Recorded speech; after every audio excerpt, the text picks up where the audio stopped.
ঘুম ঘুম চোখে কেউ স্বপ্ন দেখে না, যে উঠে পড়ে তার ভাগ্য তাকে ঠকায় না।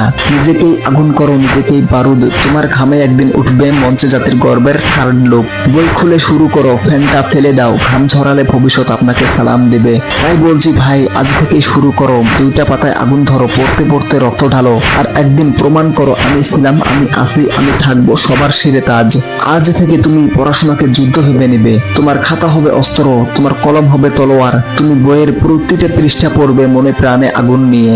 কারণ তোমার লক্ষ্য এখন শুধুই একটা, নিজেকে প্রমাণ করা। যে মাস্টার মশাই একদিন তোমাকে বলেছিল তোর জন্য পড়াশোনা না, সেই মাস্টার মশাই একদিন বলবে এই ছেলেটা আমার ছাত্র ছিল, আমি গর্বিত। তুমি এখন থেকে রাস্তায় হাঁটবে মাথা উঁচু করে। বন্ধুরা, হয়তো তোমার এখন কোনো ফ্যান নেই, কিন্তু একদিন তুমি যখন মঞ্চে উঠবে, শত শত শিক্ষার্থী তোমার নাম শুনে বলবে উনি আমাদের অনুপ্রেরণা। তোমার ছোট খাতা, তোমার সাদা পৃষ্ঠা, তোমার প্রতিদিনের চেষ্টাই তোমাকে একজন সত্যিকারের লিডার বানাবে। হ্যাঁ, তোমার মাস্টার তখন আর মাস্টার থাকবে না, সে তখন তোমার পাশে দাঁড়িয়ে বলবে এই ছেলে আমার ছাত্র ছিল, আজ সে লিডার। কিন্তু বন্ধুরা, যদি এখন থেকে নিজের ঘাম দিয়ে প্রতিদিনের বইগুলোকে ভিজিয়ে ফেলিস, তাহলে দেখবি আজ যাদের চোখে তুই ব্যর্থ, কাল তারাই বলবে এই ছেলেটাই আমাদের ভবিষ্যৎ। আজ পড়া কষ্টকর লাগে, তাহলে কাল জীবন আরো বেশি কষ্ট দেবে। বন্ধুরা, আজ যদি সময় দাও খাতা, বই আর কলমে, তাহলে কাল তোমার সই লাগবে নোটে, ফাইলে, চুক্তিপত্রে। তুমি যদি এই পড়াশোনার দিক দিয়ে হেরে যাও, তাহলে কেউ কাঁদবে না, আর যদি জিতে যান সবাই সালাম ঠুকবে। বন্ধুরা, হয়তো আপনি ভাবেন এখনো বহুত সময় আছে, একটু পরে পড়বো, আজ একটু ঘুমিয়ে নেই। না ভাই, সময় আপনাকে কিছুই দেবে না, সময় আপনাকে শুধু চাপা দিবে।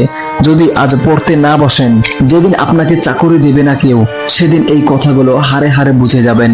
বন্ধুরা, হয়তো আজ পড়তে ইচ্ছা করছে না, আপনার উপর মাস্টার চিৎকার করছে, হয়তো পাড়াপড়শি বলতেছে এই ছেলেটার জীবন নষ্ট। তাদের কথায় রাগ করবেন না ভাই, কারণ তারা ভুল বলছে না। আপনি যদি নিজেকে না বদলান, যদি পড়াশোনাকে আপনার প্রিয় না বানান, তাহলে তাদের কথাই সত্যি হয়ে যাবে। বন্ধুরা, একবার তুমি কল্পনা করো, একদিন আপনি রাস্তা দিয়ে হেঁটে যাচ্ছেন, যেখানে এক সময় লোকে আপনাকে চিনতো না, আজ সেখানেই লোক দাঁড়িয়ে বলছে এই ছেলেটাই আমাদের লিডার, এই ছেলেটাই দেশের ভবিষ্যৎ। কিন্তু ভাই, তার আগে আপনাকে পাগলের মতো পরিশ্রম করতে হবে, রাত জেগে বই পড়তে হবে, পড়তে পড়তে চোখে পানি আসবে, কিন্তু পড়া বন্ধ করতে পারবেন না। ভাই, আপনার জীবন কিন্তু দাঁড়িয়ে নেই, ও ছুটছে। আপনি যদি বসে থাকেন, তাহলে হয়তো কেউ আপনার আগে চলে যাবে। তাই আজ থেকে শুধু পড়ো, নিজেকে বাঁচানোর জন্য পড়ো, নিজেকে বদলানোর জন্য পড়ো, নিজেকে লিডার বানানোর জন্য পড়ো।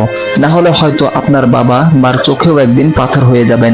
সমাজ আপনাকে কথায় কথায় অপমান করবে, আর নিজেকে লিডার বানানোর স্বপ্ন শুধুই একটা স্বপ্নই থাকবে। বন্ধুরা, এই কথাগুলো যদি আপনাদের মন ছুঁয়ে যায়, তাহলে সাবস্ক্রাইব করতে ভুলবেন না।